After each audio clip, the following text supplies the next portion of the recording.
Ang ating pag-aaralan po ngayon. Okay, umpisa po natin. Parang bilis lang. Para mamaya po tapos na tayo. Gusto niyo na tapos na? Ay, hindi pa. Okay, sige, umpisa muna natin. We are at the countdown of the year. Lahat po tayo nagbibilang na. No? Ilang days na lang? 2 days na lang, no? New Year na. Kaya nga, ang iba talaga full of expectation. Kaya lang, only a few hours until New Year's arrive. Kunti na lang. All of the night is a countdown. Tandaan po natin, buhay po natin. Talagang, mayroon tayong pagbibilang sa buhay natin. Di ba? Every day in our life, di ba? Every moment, meron po tayo binibilang mo. Nalapit na ang pasukan. May bago na naman. Ganun po, binibilang po natin yan. Okay. Ano pa po yung sinasabi po sa atin dito? Many started this year with great expectation. Kaya lang, ang nangyayari po minsan sa mga expectation po natin sa buhay, some are disappointed in what they accomplished. Minsan parang nadi-disappoint tayo kasi what we expect, hindi yun yung nangyayari po sa atin into reality. Kaya po minsan parang gusto ko ng iPhone, pero ang nangyayari, nagkaroon ka nga ng cellphone, hindi naman iPhone, but still that was free. Kasi meron kang cellphone, di ba? Kaya lang kasi masyado tayong maraming magagandang expectations sa buhay po natin. Something this has been a wasted year. Yung iba naman, parang yun nga, sinasabi nila na walang pag-asa ng buhay nito, parang sayang lang yung mga taon na nagdaan sa atin. Yes, totoo po yun. Sometimes our year that come past to us, parang waste na. Na-waste, nasayang lang. Dahil kasi hindi natin alam kung paano gamitin. But this time, when we know Christ Jesus in our life, kapag nakilala na po natin si Jesus sa buhay natin, kung ngayon magiging maganda yung bawat taon sa buhay natin. Amen. Kung tayo po mismo, alam na po natin yung kahalagahan ni Jesus Christ sa buhay po ng bawat na isa sa atin. Now, there's a good news. Ano po ba yung good news natin po dito? There's still time to make this year great. Yan. Meron pa rin po, Okay. At ano po ba itong panahon na ito na maganda para sa atin? Okay, una-una, napakaganda po dahil ito po yung panahon, still time to be saved. Ito pa rin po yung panahon, kumbaga ito pa rin yung taon na kung saan mayroon pa rin po tayong kaligtasan na po pwedeng matanggap sa ating Panginoon. Yun ay nasa decision po natin. If we desire or if we will choose to have salvation, gagawin po yung mga bagay na pinapagawa sa atin ng Panginoon. Amen. Sabi nga po na 2 Corinthians chapter 6 verse 1 and 2, yaman kami magkakasama sa gawain ng Diyos, nakikiusap kami sa inyo na huwag ninyong sayangin ang kagandahang loob na ibinigay sa inyo ng Diyos. If we choose to be saved, ang sabi po sa atin ni Pablo, huwag natin sayangin yung kagandahang loob na ibinigay sa atin ng Lord. Amen. Which is the grace of God into us, for us, para tayo rin po ay maligtas. Kaya lang, tingnan niyo po it is waste year para sa atin kapag hindi po natin pinahalagahan itong kagandahang loob ng Diyos. Kaya nga po, meron po tayong ginagawang pagtitipon, meron po tayong pagsamba sa Panginoon para hindi masayang yung mga bagay na about the grace of God that is given for every one of us. Amen. Yung pong kagandahan ng loob na yun yung naglagay sa atin para mailigtas po tayo. Kaya still, this is time for us to be saved. Amen.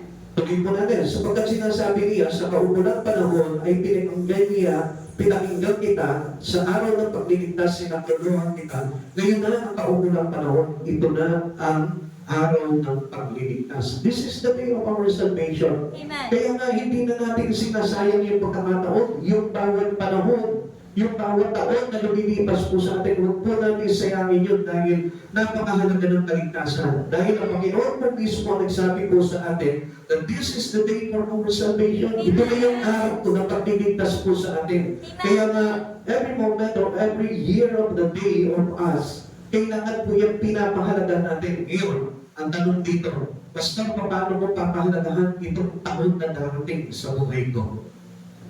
Kahit na ang pagpapahalaga mo, hindi magiging mahalaga yung taon na yun kung wala iyong isang bagay. At ano yung bagay na yun? Yung iyong ipakilala ang iyong relasyon sa ating Panginoon. Amen. A person without relations to Jesus Christ is wasted. Amen. Dahil wala lang, sayang na. Kahit na mabuhay ka na mabuhay ka na, magpayaman ka sa mundo without Christ Jesus, hindi ka maniligtas dahil ang kaligtasan ay nasa Panginoon po naman. Amen. Now, you are alive and therefore have time to be saved. Tayo po lahat, kumbaga tayo po ay mayroong pa rin pong panahon para maligtas po tayo. Now, we are alive. Buhay pa po tayo. Ano po? Amen. Ilang mga yung kami, buhay pa. Yeah, siyempre, buhay na buhay. Kaya nandito, ano po? Therefore, have time to be saved. May pag-asa pa po tayo. Sabihin mo sa kanya, pagka if you wish to be saved, maliligtas ka. Okay. Sabihin mo sa kanya, kung gusto mo maligtas, maliligtas ka. Kung gusto mo maligtas, maliligtas ka. Nasa sa atin na po kasi yun eh. Ngayon, paano po ba tayo maliligtas? Ganito lamang po kasi yun. You have time to admit you are a sinner.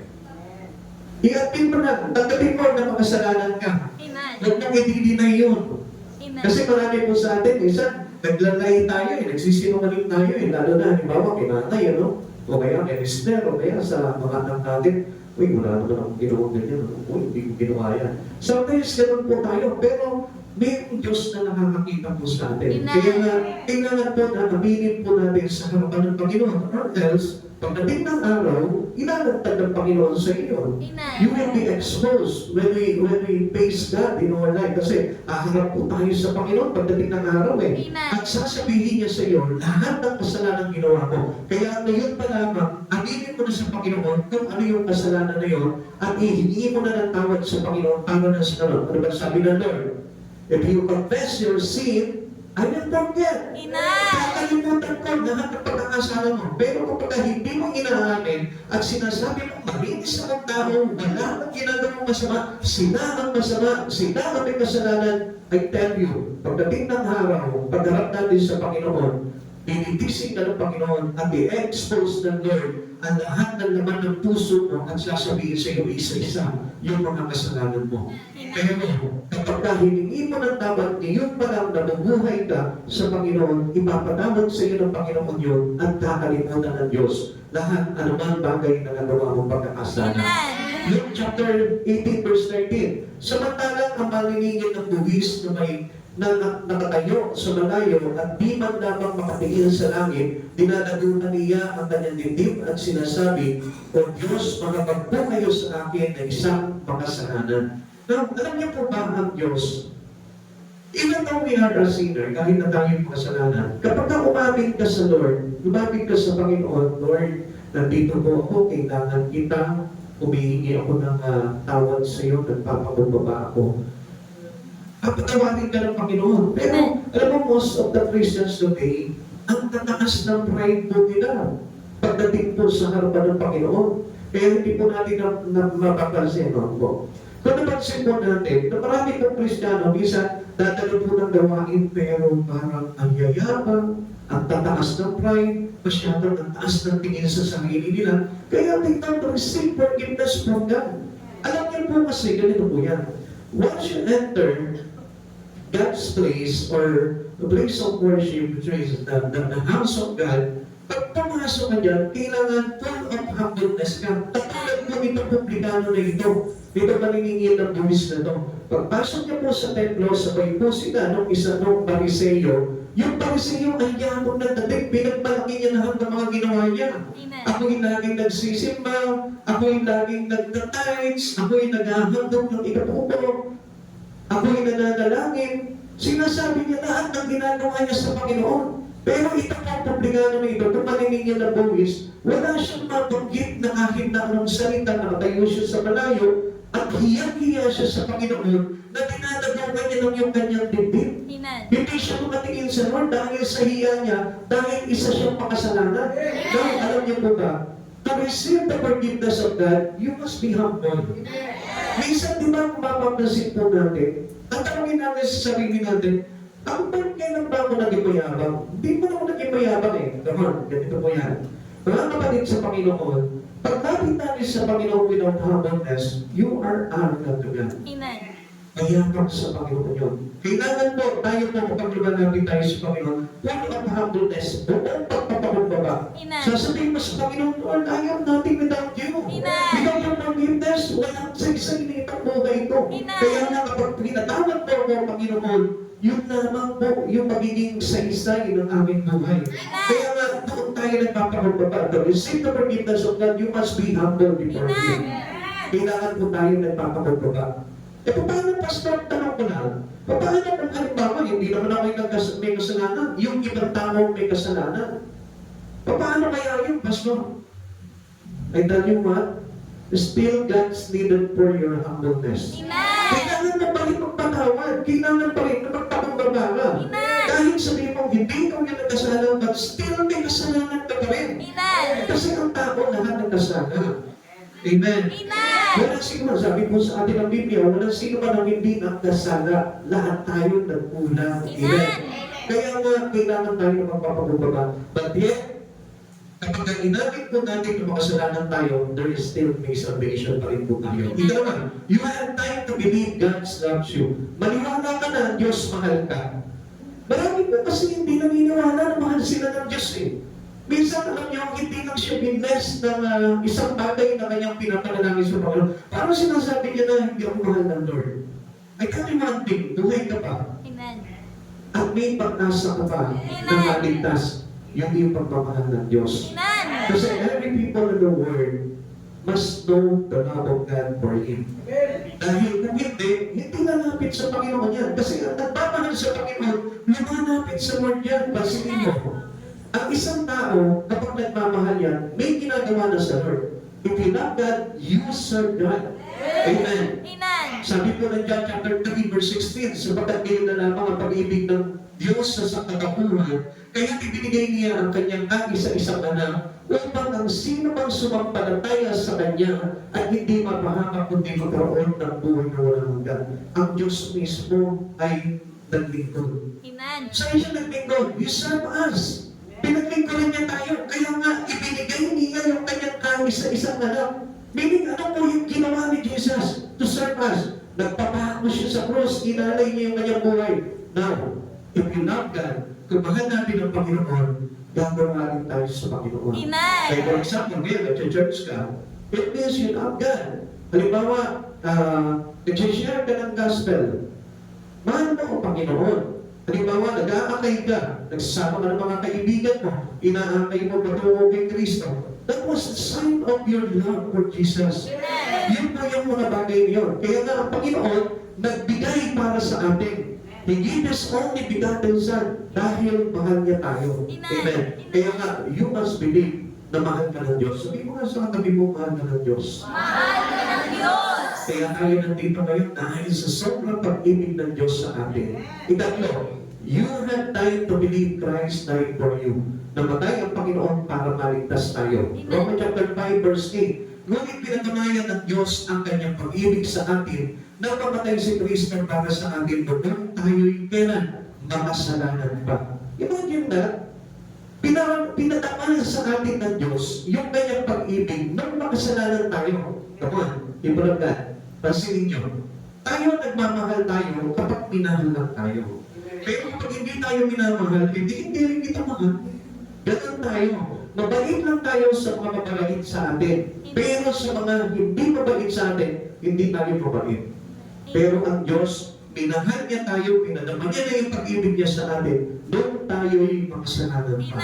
So meaning, tayo noong mga panahon na yun, hindi pa natin talagang kinikilakan, sinasamba ang Panginoon sa buhay natin. Remember that?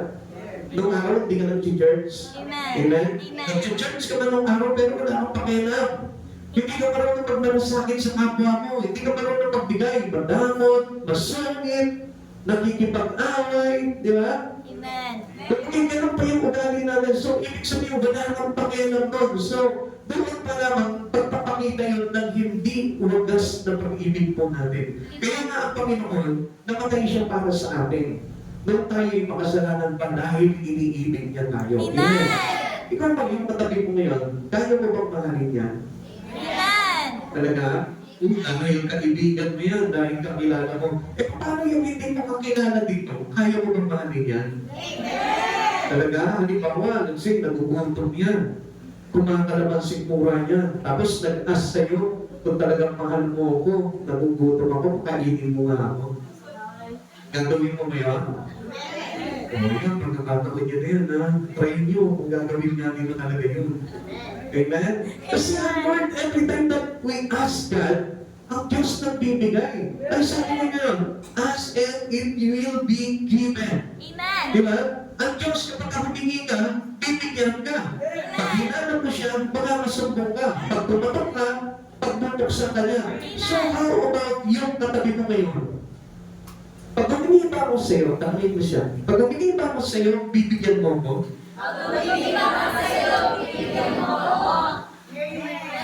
Talaga? Oh, praise the Lord. Try nyo man, try nyo rin.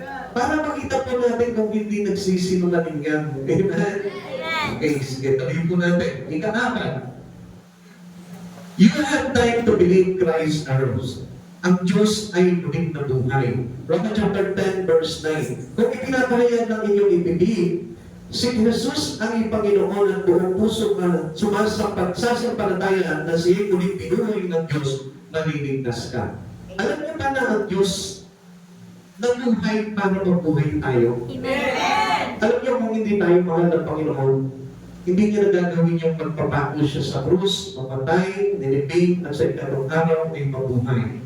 Pero dahil sa dakilang pag-ibig ng Diyos po sa atin, dahil gusto niya na maligtas po tayo, kaya ginawa niya itong isang bagay nito. Kaya huwag po natin sayangin po ito, katulad na sinabi po ni Pablo, na huwag niyo namang sayangin ang kagandahang loob na ibinigay sa inyo ng Diyos. Ito ay kagandahang loob ng Panginoon. His resurrection for our resurrection. Kaya nga, ang sino sumasampalataya, kahit mamatay, ay muling bubuhayin. Amen. Kaya, we praise God. Kaya tayo po mismo ay talagang deserve na parangalan natin, purihin natin ang Panginoon sa buhay po natin. Ikalima, you have time to call on Christ in faith to be saved. Kailangan lagi po tayo tumatawag sa Panginoon. Sapagkat ang po sabi po sa atin, Romans chapter 10, verse 13, dahil sinasabi ng kasulatan, maliligtas sa lahat ng tumatawag sa pangalan ng Panginoon. Those who call upon the name of the Lord will be saved. Paano ba tumawag? Pray. Always speak to God. Lagi tayo dapat nakikipag-usap sa Panginoon. Dati, di ba, wala tayong pakialam dahil hindi tayo nag-pray. But this time, if you want to be saved, if you pray to be saved, kailangan lagi kang tumatawag sa Panginoon. Lahat ng pagkakataon, kahit nasaan ka, manalangin ka sa Panginoon, lagi kang tumawag sa pangalan ng Panginoon. Amen. Amen. Salvation take place the moment we believe. Yung pong kaligtasan po natin, when the moment that you receive Christ and believe in Him, dumarating na po yung ating kaligtasan. Kaya nga, there's no doubt na lahat po tayo, nung manampalataya tayo sa Panginoon, meron na po tayong kaligtasan. Sabi nga po ng Gawa chapter 16, verse 31, sumunod naman sila sumampalataya ka sa Panginoong Jesus at maliligtas ka, ikaw at ang iyong sambayanan. Now, ito po yung pinakamaganda dito. If you truly believe, pag ikaw ay totoong sumampalataya sa Panginoon, there is a big impact to the people around you. Yung mga tao na sa paligid mo, yung pananampalataya mo, magkakaroon sa kanila ng impact po yung bagay na yun. Sila din po mismo, magkakaroon po sila ng kapag-ibang pananampalataya sa Diyos. Kaya nga mga kapatid sa Panginoon, if we are having a true faith in God, kung meron po tayo totoong pananampalataya sa Panginoon, affected po yan tungkol sa mga pamilya po natin.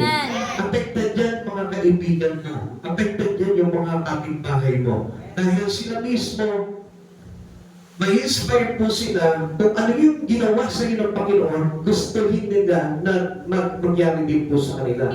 Yun ay kung totoo ang ating pananampalataya sa Panginoon. Kaya nga sabi po dito, sumampalataya ka sa Panginoong Jesus at maliligtas ka, ikaw at ang iyong sambayanan. Yung buong sambayanan mo, yung buong pamilya mo, may liligtas yan kapag talagang totoo tayo na sumasampalataya sa Diyos. Salvation is not complicated. All that is required is faith in Christ. Manampalataya naman po tayo sa Panginoon, tayo po'y mayroon ng kaligtasan.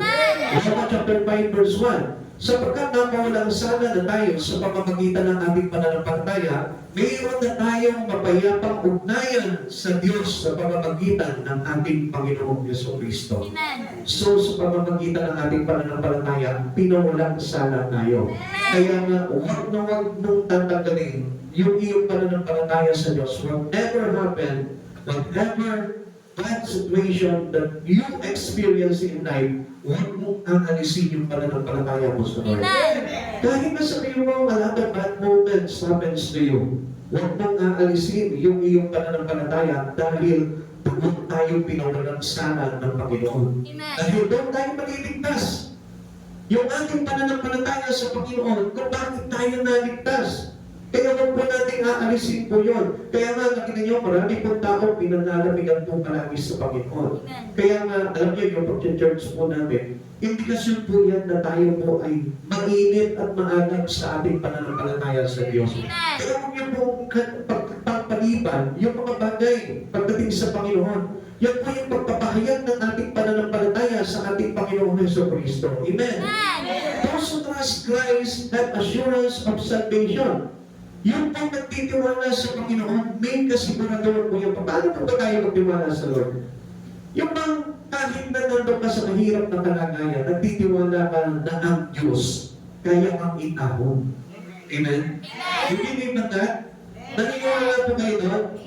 Na kahit wala kang makitang ginagawa ng Diyos sa buhay mo, still, naniniwala ka pa rin. We trust God. Lord, kahit hindi mangyari sa akin itong mga bagay ito, alam ko gagawin mo pa rin sa akin. Ganun po tayo. Hindi lang basta tayo naniniwala o nagtitiwala sa Panginoon. Kapag answered prayer tayo. Kahit na hindi ka tugunin sa panalangin mo, still you must trust God. Kasi Diyos siya eh. Amen. Tao lang tayo. At alam natin, ang buhay natin ay galing sa Kanya. Kaya we must trust God kasi hindi natin alam kung anong mamamaraan ng Diyos sa buhay po natin. Amen. Marahil kaya hindi ka pinayaman ng Panginoon dahil meron siyang masigit na magandang bagay na gagawin sa buhay mo. Kaya do not lose your trust in Him. Lagi tayong magtiwala at lagi tayong manampalataya sa Kanya. 1 John chapter 5 verse 11 to 13. At ito ang patotoong ipinagkaloob sa atin ng Diyos, ang buhay na walang hanggan. At ito'y makakamtan natin sa pamamagitan ng Kanyang anak. Kung ang anak ng Diyos ay nasa isang tao, mayroon siyang buhay na walang hanggan. Ngunit kung wala sa Kanya ang anak ng Diyos, ay wala siyang buhay na walang hanggan. Isinusulat po ito sa inyo upang nalaman ninyo na kayong sumasampalataya sa anak ng Diyos ay may buhay na walang hanggan. Now, ano lang dapat makita po sa atin? Kapag ang anak ng Diyos ay sumasa atin, ibig sabihin nun, meron tayong buhay na walang hanggan. Pero, ang tanong po dito, paano malalaman na sumasa akin ang Panginoong Jesucristo? Simple na po yan. Yung iyong pag-church, naglalarawan ng nandyan sa puso mo si Kristo. Yung iyong panalangin, yung iyong pananampalataya, yung iyong pag-aaral ng salita ng Diyos, naglalarawan yan ng mayroong kang Diyos, mayroong kang Kristo, Jesus sa puso mo. Yung mga bagay na ginagawa mo for the glory of God, yun yung nagpapakilala sa isang tao na mayroon siyang Jesucristo sa puso niya. Masasabi mo ba yung isang halimbawa, yung isang tao na basagulero, mayroon siyang Jesucristo sa puso? No. Yung isang magnanakaw, mayroon po ba siyang Jesucristo sa puso? No. Yung isang mamamatay tao, mayroon po ba siyang Jesucristo sa puso? Wala. Kasi kapag mayroon kang Jesus Christ sa puso mo, makikita ka dito yung bunga ng Espiritu ng ating Panginoon. Mayroon ng pag-ibig sa kapwa yan. At higit sa lahat, may pag-ibig sa Diyos. May kagalakan niya sa mga bagay sa Panginoon. May kapayapaan niya. Mayroon ng pananampalataya yan. May katapatan niya. May kahinahunan niya. May kagandahan niya. May kabutihan niya sa puso. At may pagpipigyan niya sa sarili. Yun yung naglalarawan na sa isang tao na mayroon talagang Jesus Christ sa kanyang puso. Pari mo na tingnan yung katabi mo ngayon. May ilalarawan mo ba si Jesus Cristo sa kanyang puso ngayon? Nararamdaman mo ba? Kapag nararamdaman mo na nandun yung kabutihan, yung manghinahon, yung bang ganap, yan, isa lang po yan sa mga pinananahanan ng ating Panginoong Jesucristo. Amen. One of the saddest Bible verses is the cry of those not saved in time. Yan po yung pinakamahirap eh. Kaya do not waste the time. Do not waste the year. Amen. Huwag natin sayangin ito. Halimbawa, dapat magkaroon po tayo ng goal that this 2025, mas lalong pag-iinaman yung aking relasyon sa Panginoon. Mas lalong pag-aalapin yung Espiritu ko para mag-glorify ko ano. Yun po yung dapat para na sa gano'n. Hindi tayo magkaroon ng saddest crime na tayo po ay hindi maligtas. Amen. Kailangan natin maligtas. Meron po ba dito ayaw maligtas? Wala, ano? Tayo gusto natin maligtas. Ano? Amen. Meron po ba dito na gusto makasama ang Diyos pagdating ng araw? Lahat tayo, ano? So, kailangan magkaroon tayo ng achievements. Kailangan magkaroon tayo ng goal. Goal na kung saan tayo ay makapabilang sa pagliligtas ng Panginoon pagdating ng araw. Now, tignan mo natin itong saddest verse na mayroon po nakasaad po sa Bible. Jeremiah chapter 8 verse 20. At sumigaw ang bayan, dumaan na ang tag-araw, tapos na rin ang alihan, ngunit hindi pa kami nanliligtas. Whatever experiences we have in our life, ang dami na natin pinagdaanan. Dumaan na po tayo sa bagyo ng buhay, dumaan na po tayo sa kaguluhan ng buhay, pero still, buhay ka. Pero still, nakakakilala mo pa rin sa Panginoon. So, ibig sabihin po nito, there is still a chance to be saved. Kaya lang, ang pinakamasakit po dito, yung bang hanggang ngayon, wala ka pang kaligtasan. Amen. Like the people who doesn't want God in their life. Yung mga tao na ayaw nila si Yesu Cristo sa buhay po nila. Yun po yung mga saddest people. Amen. Na kung saan wala pa rin kaligtasan. Those people who hate God. Those people who doesn't want them to serve God. Yung mga tao na ayaw maglingkod sa Panginoon. Yung mga tao ayaw sumamba sa Panginoon. Yung mga tao ayaw nag-church. I tell you, they are the saddest people in the world. Amen. Sila yung pinakamalungkot na tao. Bakit? Kasi until now, hindi pa nila nare-receive yung kaligtasan. Amen. Actually, yung kaligtasan, binigay ng po yan eh. Given to us by God. Nung nagbabago ang Panginoon. Kaya nga, isang bagay na lang ang gagawin natin. Pahalagahan mo yung mga bagay kay Kristo at masisiguro mo sa sarili mo na may kaligtasan na lang. Amen. Pero may struggle on the things in God. Kailangan po na pag-inaman po natin yung mga bagay. Mahalin natin yung mga bagay sa Panginoon. Mahalin mo yung pakikinig ng salita ng Diyos. Mahalin mo yung pag-pray. Mahalin mo yung pagsamba mo. Mahalin mo lahat ng bagay na may ginalaman kay Yesu Cristo. Ikalawa, time for what? Kanina sabi, time to be saved. Ngayon naman, there is still time to surrender. Pwede tayo magsuko na ng buhay natin sa Panginoon. Every one of us need full surrender to God. Kailangan isuko mo na sa Panginoon yung buhay mo. Ipabayo mo sa Kanya. Huwag mong hayaan na ikaw yung maghari sa buhay mo. Kundi, kailangan pagharian po tayo ng Diyos. Huwag mong hayaan na ikaw ang manguna sa buhay mo. Kundi, ang Diyos ang dapat na manguna sa buhay mo natin. There's still time to surrender. Kailangan po na maisok po talaga natin yung buhay natin. Ngayon, paano po ba yun? Now, the question here, sabi po dito ni Pablo, nung makatakbo niya po yung glory ng Lord ni Jesus, what will thou have me to do? Anong dapat kong gawin? Ano bang gagawin? Ano bang ipagagawa mo sa akin? Now, you must first surrender God to know the purpose of God to save you. Kaya tayo niligtas ng Panginoon kasi gusto na mayroong purpose ng Lord. May layunin ang Diyos. May pinagagawa sa iyo ang Panginoon. Sabi po ng Gawa chapter 9 verse 5 to 6. Sino kayo ang Panginoon? Tanong na yan. Ako si Jesus, ang iyong inubusi. Tugon ng tinig sa Kanya. Tumayo at pumasok ka sa lungsod at tuloy sasabihin ko sa iyo kung ano ang dapat mong gawin. Kapatid sa Panginoon, you must know kung ano yung purpose ng Lord sa buhay mo. Tanungin mo ang Panginoon. If you receive already God in your life, pag tinanggap mo na si Jesus sa buhay mo, kasunod po ito, tanungin mo, Lord, ano na po yung dapat na gawin ko? Ano na po yung gusto niyo na gawin ko? Tanungin mo ang Panginoon mo doon. At kapag nalaman mo po yun, gawin mo ng mainam yung bagay niyon, and then you must secure your salvation in Him. Amen. Masisigurado mo yung kaligtasan na yun. Amen. Amen. Kaya nga, for those who surrender this life to God, do doon lamang nila naririnig yung tinig ng Panginoon.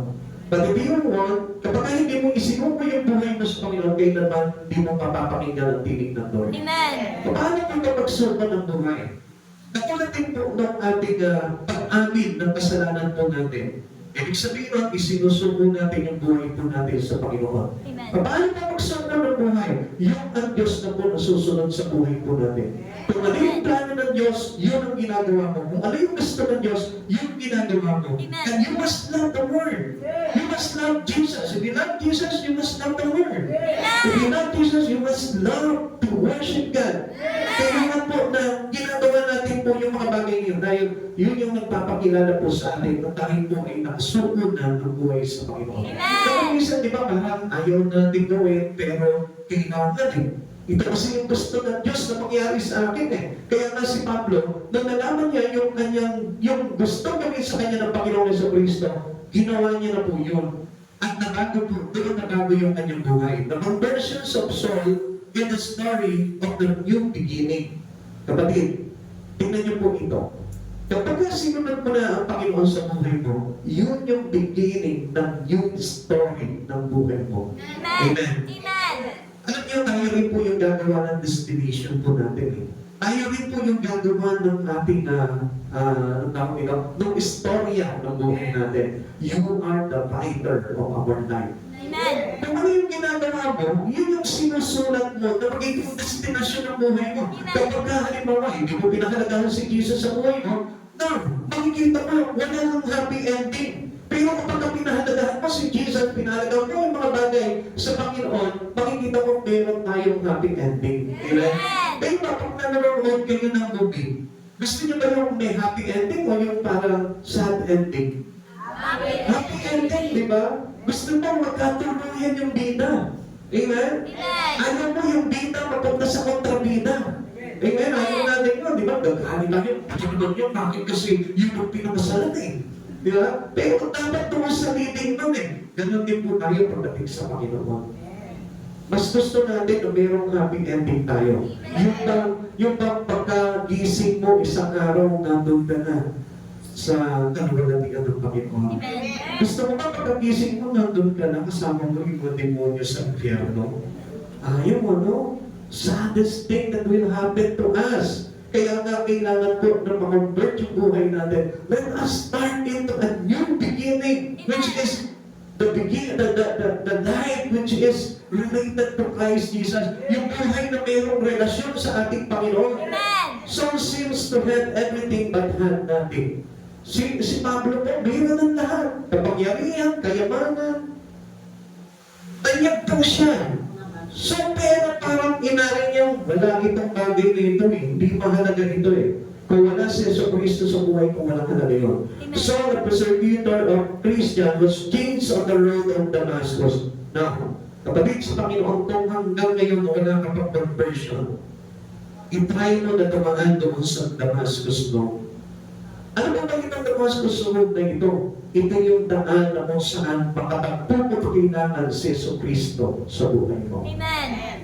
Kapag hindi mo pa natatagpuan si Kristo sa buhay mo, ibig sabihin, hindi mababago ang buhay ng tao. Because it just happened when you receive Christ Jesus already. Amen. Doon nagkakaroon ng life twisting. Sabihin mo nga sa katabi mo, gusto mo bang magbago talaga? Gusto mo bang magbago talaga? Siyempre, sasabihin niya, oo. Pero ang tanong, pag nakatalikod ka na, magbabago ka talaga? Pastor, hirap eh. Ang hirap kasi, nakakapit kasi kapag nakakakita mo ng mga cute guys. Hirap eh mga ganon. Ang hirap kasi kapag mayroon mga bagong gadget, gusto mo yun eh. Kung minsan na, masyado tayo attracted doon sa mga bagay na yun. Minsan kahit na wala tayong pagpili, pinipilit natin, di ba? Parang mas gusto natin, pero pagdating sa Bible, hindi tayo makabili. Di ba? Cellphone, kahit mahal yung cellphone, may bili tayo, pero pagdating sa Bible, 300 pesos lang, hindi pa mabili. No? Hello? Kaya magkakaroon na ng twist dito. Instead na bumili ka ng iPhone, Yung unahin mo muna ang pagbili ng Bible kasi mahalaga na sa iyo ang Panginoon. Kasi nakasuko na yung buhay mo kay Kristo eh. Kaya nga, yun ang pagbabago na makikita ko sa atin. Yung naman, supposed to be, itong mga oras na ito, nandun ka lang sa bahay, manonood ka ng mga Korean novela, ng mga kung ano-ano mga novela, di ba? Umisan na kapag walang novela na makapanood, kahit manobela, pinapanood mo na eh. Di ba?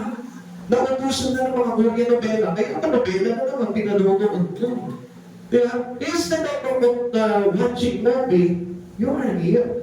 Bakit? Kasi nagkaroon na ng changes yung buhay mo. Kung makilala mo si Kristo kay Sunday ngayon, kailangan mag-church ako. Hindi mo i-miss yung pagkakataon na yun. Amen? Katulad po ni Pablo, ang laki ng pagbabago sa buhay niya, nung completely sinurrender niya, sinuko niya yung buhay niya sa Panginoon.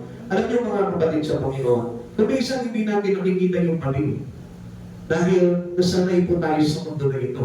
Pero, with regards to the words of God, with regards on Christ Jesus, anong sabi niya sa atin? Romans chapter 12, verse 1 and 2. Kaya mga kapatid, alang-alang sa kasaganang abag ng Diyos sa atin, ako'y nakikiusap sa inyo na ialay ninyo ang inyong sarili bilang isang handog na buhay, banal at nakalugod-lugod sa Diyos. Ito ang karapat-dapat na pagsamba ninyo sa Diyos. Huwag kayong maging ayon sa takbo ng mundo.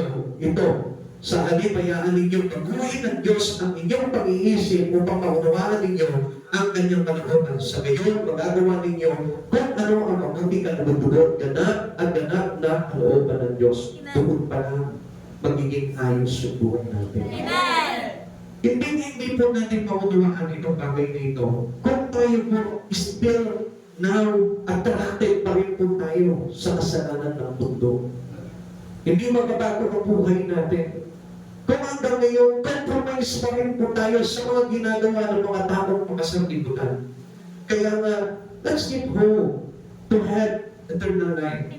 Kailangan tayo din po mismo, bigyan mo ng pag-asa yung buhay mo na pagbago. Para na sa ganun, matiyak mo na ikaw ay may kaligtasan. Just surrender your life to Jesus. Isuko mo yung buhay mo sa Panginoon.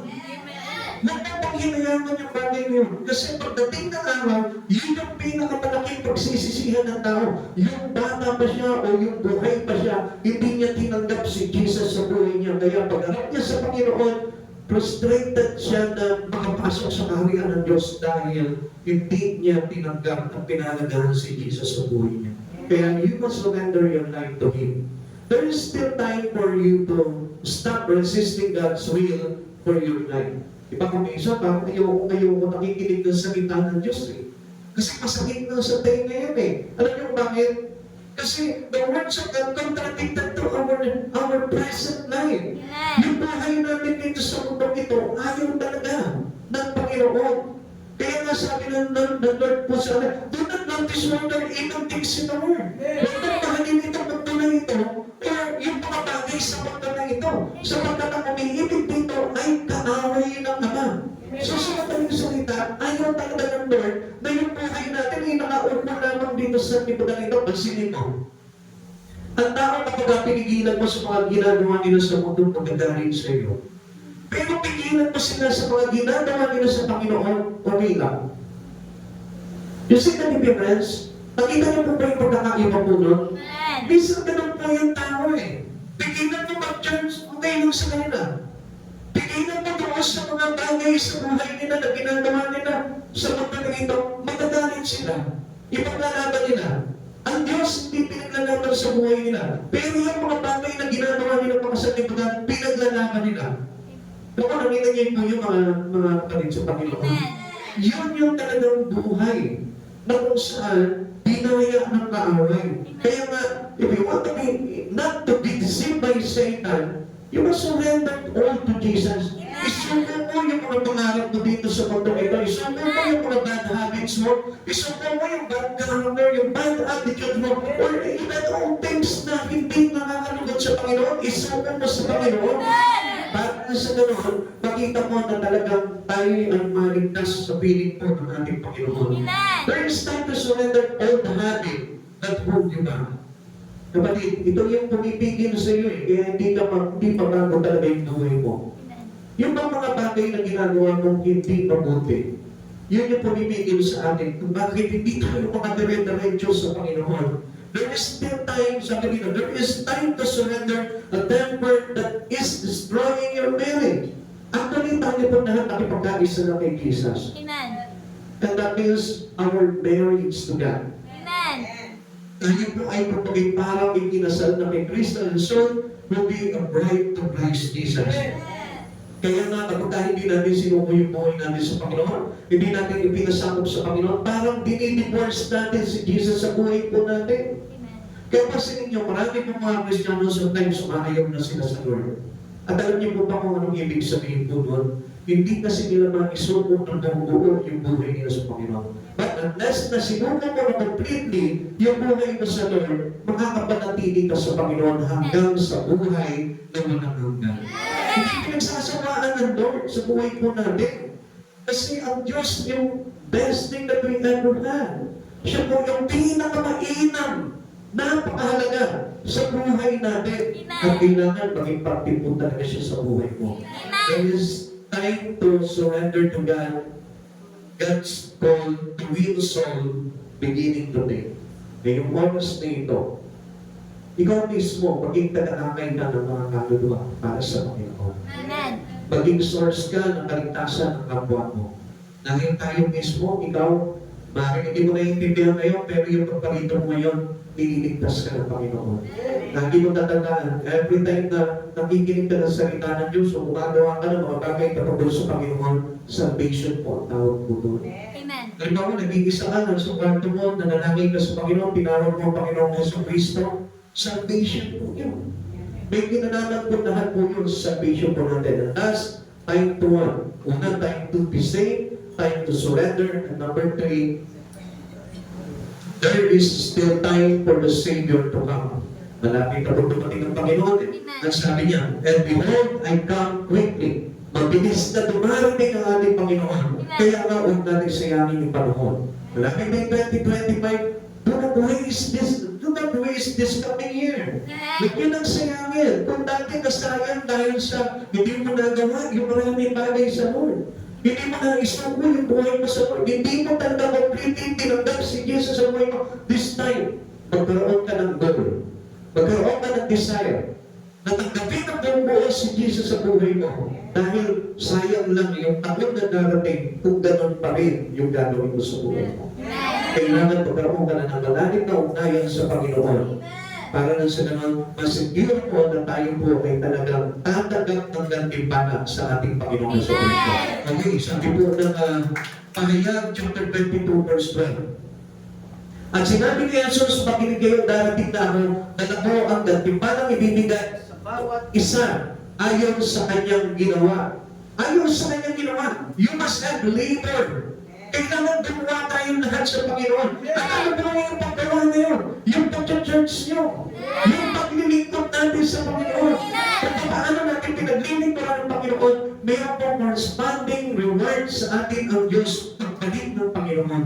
Kaya nga, bago bumalik ang Panginoon dito sa mundong ito, ang isutuin po yung mga gumawa sa Kanya, yung mga nasumpaltaya sa Kanya, yung mga nakinig sa Kanya, yung mga nagpahalaga sa Kanya, kailangan po yun, pangalagaan po natin yun.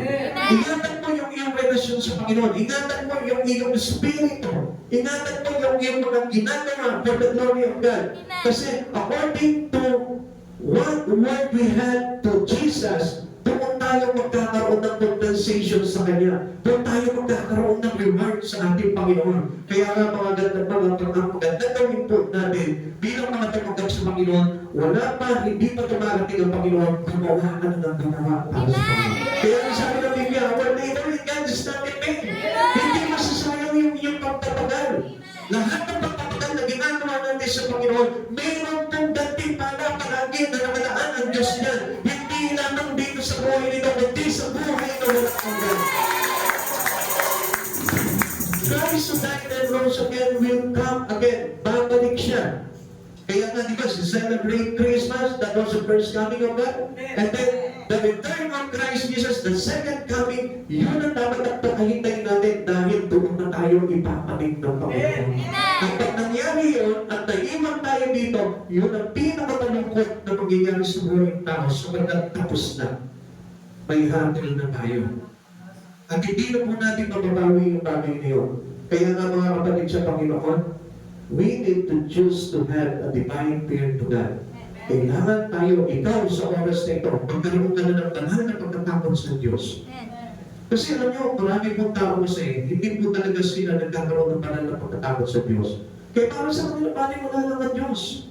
Kahit na Sunday ngayon, kahit wala sila sa church, so okay lang sa kanila yun. Kasi hindi sila natatakot eh. Amen. Hindi sila natatakot na magpunta sa impyerno, hindi sila natatakot na hindi makapasok sa kaharian ng Diyos.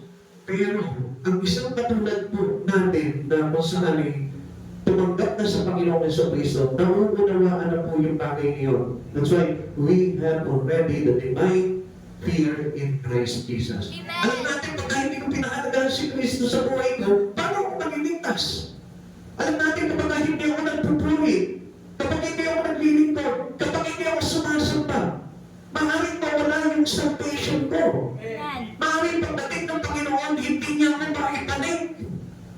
Pag-isipan po natin mabuti ang mga kapatid sa Panginoon habang may panahon pa. Sabi nga po natin, still time this year. Mayroon pa po tayong panahon. Mayroon pang magandang pag-asa na may natatanggapin tayo sa ating Panginoon. Sabi po dito, He will come to raise the Christian dead. He will come to touch away Christians to heaven. And He will come with the rewards for those who say, we have served Him. Kaya nga napakahalaga ng paglilingkod. Sabi mo nga sa kapag ng katabi mo, bukod mo lang sa Kanya, maglingkod ka na sa Panginoon.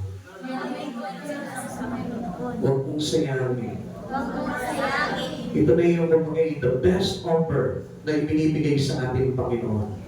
And after that is reward for us. Yung kanyang gantimpala na ang kasunod po. Amen. 1 Thessalonica chapter 4 verse 13 to 18. Mga kapatid, nais namin malaman ninyo ang katotohanan tungkol sa mga namatay na upang hindi kayo magdalahati tulad ng mga taong walang pag-asa. Dahil naniniwala tayo si Jesus ay namatay at muli nabuhay, naniniwala din tayo bubuhayin ng Diyos upang isama kay Jesus ang lahat ng mga namatay na nasumpalataya sa Kanya. Ito ang itinuturo ng Panginoon na sinasabi namin sa inyo. Tayo mga nabubuhay pa at nabitira hanggang sa pagparito ng Panginoon ay hindi mauuna sa mga namatay na. Sa araw na iyon ay maririnig ang tinig ng arkanghel at ang tunog ng trompeta ng Diyos. At ang Panginoon mismo ay bababa mula sa langit at nasumisigaw at ang mga namatay na sumasampalataya kay Kristo ay bubuhayin muna. Pagkatapos tayo ng mga buhay pa at natitira ay titipunin sa alabahag kasama ng mga buhay upang salubungin ang Panginoon sa ipapawid. Sa gayon, makakapiling natin siya magpakailanman. Kaya nga, palakasin ninyo ang loob ng bawat isa sa pamamagitan ng salitang ito. Kaya nga, you must always listen to the Word of God. Ang words of God, ang salita ng Diyos ay nagbibigay buhay po sa atin. Para mapabilang po tayo sa pagsundo po ng Panginoon sa atin. Into the second coming, pahalagahan mo ang salita ng Diyos. Sabihin mo sa tabi mo ngayon, magpahalaga sa salita ng Diyos. Magpahalaga sa salita. Sabihin mo ulit sa Kanya, lagi ka makikinig ng salita ng Diyos. Lagi ka makikinig ng salita ng Diyos. Kung wala ka nagpapahinga, magbasa ka. Wala naman ang bahala. So, alam na po natin, para na sa ganoon, pagbalik ng Panginoon dito, gusto mo bang masama sa pag-akyat sa langit? So, pahalagahan mo ang salita ng Diyos. Ano sabi ko ulit dito? Verse 18, kaya na palakasin ninyo ang loob ng bawat isa sa pamamagitan ng mga salitang ito. Amen. Amen. So, hindi nalakas po yung ating espiritu. Hindi nalakas yung relasyon natin. Hindi tayo lalagot sa Panginoon without the words of God. Amen. Kaya napakahalaga po niyan. Susi ang salita ng Diyos. Para pagbalik ni Kristo Jesus, sasalubungin natin siya na tayo po'y kasamang ililigtas niya. Christ's coming will take place unexpectedly. Maybe today, maybe tomorrow, next week, next year, malapit na. Kaya nga pagandaan po natin yung bagay na yan. Amen. At dalangin ko sa Panginoon, every one of us here, tayong lahat na nandito ay mapapilang sa pagbalik doon sa kanyang kaharian. Amen. Huwag po natin sayangin po yung pagpapala na yun. Sana napakaganda pagpapala yun. Maganda pa po yun sa pagyaman po dito sa mundo ito. Maganda pa yun doon sa mansyon na nakikita mo dito sa mundo ito. Dahil yung ating tatanggapin na reward sa Panginoon ay pangwalang hanggan. Kaya huwag po natin kakalimutan yun. 1 Corinthians chapter 15, verse 51 to 52. Isang iwaga ang sinasabi ko sa inyo. Hindi lahat tayo mamamatay, ngunit lahat tayo babaguhin. Sa isang sandali, sa isang mata, kasabay na huling pag-ihip ng trompeta, sa pagtunog ng trompeta, ang mga patay ay muling bubuhayin at di na muling mamamatay, babaguhin tayo na. Now, ngayon pala, pakita na po natin sa Panginoon yung ating pagbabago. We need to change right now. Amen. Kaya nga sabi kanina sa atin, binasa natin, ito yung araw ng pagliligtas. Amen. This is the day of our salvation. Ngayon pa lang, you must change. Magpabago ka na sa Panginoon. Dahil pag hindi, mali tayo mag-iwan at hindi maligtas pagdating ng araw. Subalit, if you decide to be changed, makikita mo pagdating ng araw. Ang Diyos mismo ang magbabago ng lahat sa buhay natin. Gagawin niya tayo glorified body para makabalik po tayo sa buhay ng walang hanggan. Nangyayang po po kayo dahil na kayo.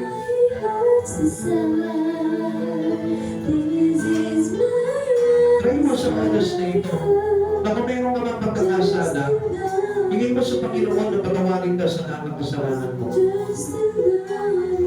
Aminin mo sa Kanya kung ano yung mga bagay na nagawa kang pagkakasala. Kung dati hindi mo pinapahalagahan ang Panginoon sa buhay mo, sabihin mo, Lord, tulungan mo ako na pahalagahan dito sa buhay mo. Kung dati bagay wala lang sa iyo, yung mga bagay, katapos kay Kristo Jesus, sabihin mo sa Kanya, Lord, tulungan mo ako, Panginoon, na mapahalagahan kita. Mahalaga na makita po natin yung kahalagahan niya sa Kristo sa buhay po natin. Sapagkat walang sa isa yung buhay po natin, kahit na imaman ka dito sa mundang ito, kung i-pair mo naman ang tungo ng buhay mo po natin. Mahalin mo ang Panginoon sa buhay mo natin. Mahal na mahal tayo ng Panginoon. Come on. Kung sabi mo yung Panginoon sa buhay mo, let us close your eyes. Let us sabihin mo sa Panginoon, kailangan kita o God. Wala akong ibang kailangan sa buhay ko, kundi only you, Lord Jesus. You are the one. I really need in my life. Kailangan kita sa buhay na ito, Panginoon. I want to secure my salvation, Lord. At hindi ko magagawa ito mag-isa lamang, O God. And in our heart, O Lord, hindi ko kaya ito, Panginoon. Nais ko na tulungan mo kami, Panginoon, sa oras dito, Lord. Pagdating mo, Panginoon, ang bawat puso na lahat. Pagdating mo yung aming isipan, O God. Pagdating mo yung mga gawin, Panginoon, pagdating sa words of God, Lord. Kapag makita mo namin, Panginoon, yung napakagandang aral, Panginoon, ay pinapahayag mo. Bawat linggo ng aming pagsamba, Panginoon. Panginoon, nais po namin na magkaroon ng kamalayan pagdating sa Espiritu, Lord.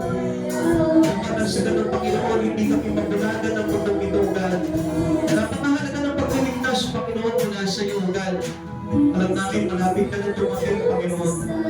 We don't want to waste our time, O God. Spending our life in the worldly system, O God.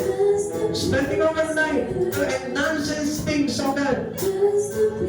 Lord, yung maubos namin yung mga buhay namin, Panginoon, sa mga masamantalang bagay naman dito sa lupa, O God.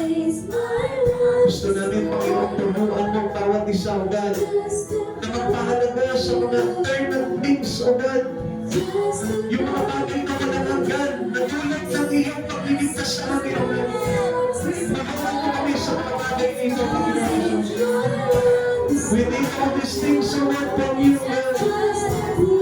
Lord, help us, O God. Help us, O Lord. Ikaw yung maging halaga sa buhay namin, Lord. Ikaw yung maging reality ng bawat isa, O God. Panginoon, paano kami maliligtas kung hindi kami nalapit sa iyo, God? Lord, mananatili natin kami sa kasalanan kung hindi kami nalapit sa iyo, God. We need to come and be, Lord. Nais namin mga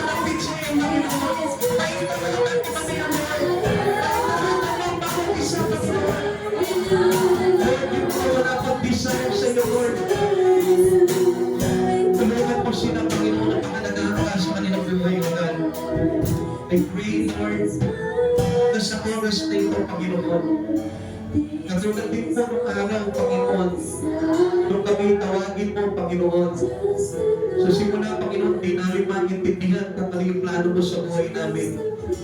Hindi ka na namin makita, Panginoon, na mahalaga sa amin, O Lord. Lord, gawin mo rin po, Panginoon, sa aming mga kapatid na narito, God.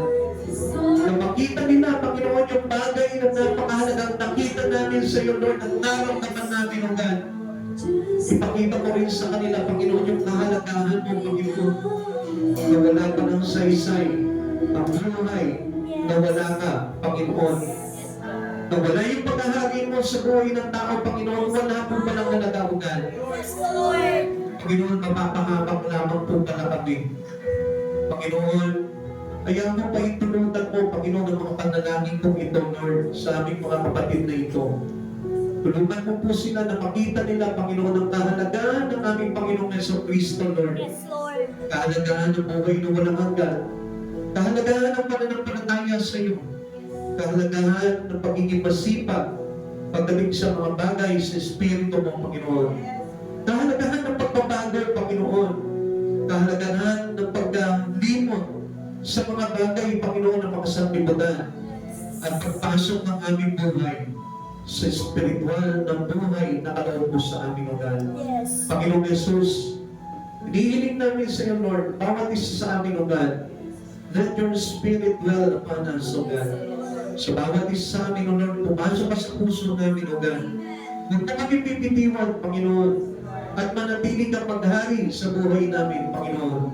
Panginoong Jesus, hinihiling ko po sa iyo, O God, na mayroong pagbabagong magaganap sa amin this coming 2025, Lord. May pagbabago, Panginoon. We claim it all to you, Lord Jesus.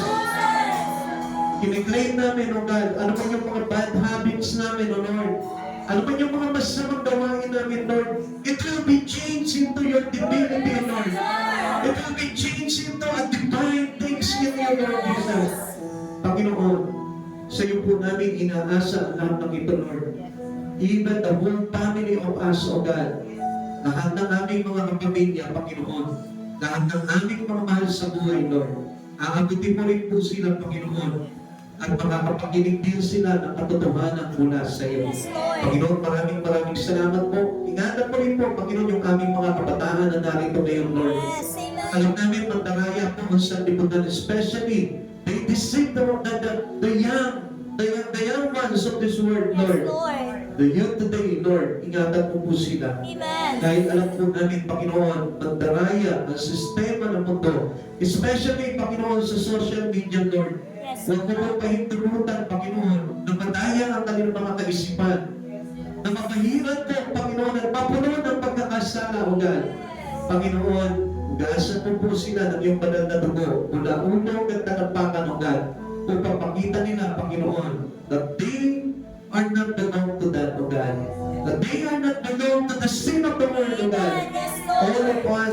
of us, O God, here, Lord, hindi kami para doon, O God, kundi para kami sa kabanalan mo, Panginoon Yes, O Jesus. God. Maraming salamat po, Lord.